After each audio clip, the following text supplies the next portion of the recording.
د الله رب الجلال رضا دا په قلیل او په کثیر کې پټه ده. د الله رب الجلال قهر او غضب دا په قلیل او په کثیر کې پټ دی. یو څوک په ښه کارونه کوي، ډېر کارونه به هم کړي، خو بیا به هم د رب العالمین رضا نه ورته حاصله سوي. یو څوک به بیا جزي کار وکړي، خو دا جزي کار بیا سبب د رب العالمین د رضا وګرځي. علما او مشایخ ناست دي، حدیثو کې موږ تاسو ثبوت لرو. رسول عربي صلی الله علیه وسلم فرمایي یو عاجزه ښځه رب العالمین په خاطر باندې یو سپی وبخښل، چا سپی وبخښل. یا دارنګه د اولیاءو په مناقبو کې راته راځي.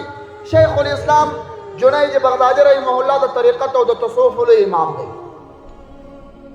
دی یو وخت په خپل خلوتګاه کې پر صلات تهجد باندې ناست دی، ذکر کوي، اذکار کوي.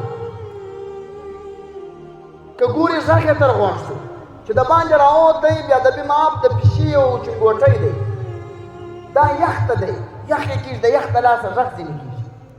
دا د پیشي چنګوټی یې راواخیستی، په خپل خلوتګاه کې کېښوی، سار یې بیا ایله کوي.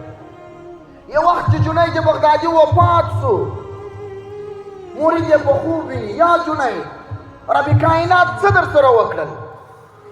الله رب الجلال څه در سره وکړل؟ کومه معامله یې در سره وکړل؟ جنید بغدادي ورته فرمایي الله رب الجلال راته وویل چې څومره عبادات دې کړي دي، که حساب در سره وکړم د یوې سترګې شکرګزاري به ما ادا نه کړې. دا څومره عبادات چې دې کړي دي دا د یوې سترګې په شکرګزارۍ کې مې سپېرېدلی. عظیم نعمت رب العالمین چې موږ تاسو ته راکړي، سترګې دي، صحت دی، روغ بدن دی، خو الله رب الجلال وایي چې حساب در سره وکړم جنید بغدادي د یوې سترګې شکرګزاري کې مې نه ده کړې. خو بیا رب العالمین وایي راته وویل چې یوه شپه دي د پیشي چنګوټۍ د یخه خلاص کړی، دغه رب العالمین ته قبول شوی. دغه ماسې عمل، جزي عمل، نیک عمل دی، په سپکه به نه ورته ګوري. دا فکر به نه کوي زه نیم ساعت دربار ته راځم ذکر ته ځم، دا دونه کار نه دی. نه، په دنیا کې دا غټ کار دی. ته سوچ وکړه، خلک دنیاوال هغه مجالسو ته ځي چې په د دنیا محبت ورته بیانېږي، هغه مجالسو ته ځي چې د دنیا کړه وړه ورسره برابرېږي.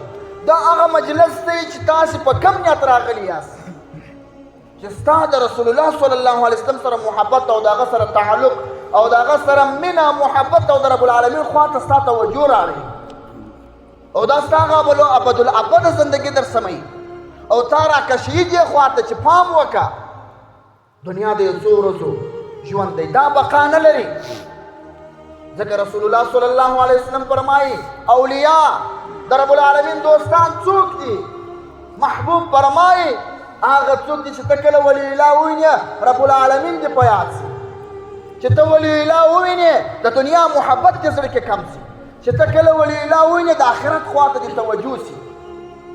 د اولیاو ناسته ولاړه، د اولیاو کردار او رونق ټول پر دې جوړ دی چې خلک راکشي د الله محبت ته، خلک راکشي د رسول الله صلی الله علیه وسلم محبت ته. او خلکو ته ګورئ د رسول الله صلی الله علیه وسلم مینه دا په اول کې اختیاري ده، د الله مینه دا اول کې اختیاري ده. یو څه به ته د ځان سره زور کوې، د الله مینه به زړه کې راولي. یو څه به ته د ځان سره تکلف کوې، د رسول الله صلی الله علیه وسلم مینه به راولي. کله چې د رسول الله صلی الله علیه وسلم مینه ستا په زړه کې ځای ونیوئ، بیا هغه مینه سبب د دې ګرځي چې ته په ورځ د آخرت کامیابه شې. هغه ستا محبت سبب د دې ګرځي چې ته په ورځ د حشرګاه د رسول الله صلی الله علیه وسلم مخ ته په سپین مخ راپورته شي. خو زما عاجزانو د دې یو طرف دا دی چې کوشنک نیک عمل یو کوشنک نیک عمل دی، دې ته به په سپکه نه ګوري، په غاټه به ورته ګوري. دې بل طرف ته کوشنکه ګناه، کوشنکې ګناه ته به هم نه ګوري، په غاټه سترګه به ورته ګوري. ولې؟ ما درته وویل چې د رب العالمین رضا په نیکو اعمالو کې پټه ده، چې هر څومره ډېر اعمال دې کړي وي، خو په نیکو اعمالو کې د رب العالمین رضا پټه ده. معلومه نه ده چې په کوم عمل به رب کائنات ستا څخه راضي کېږي.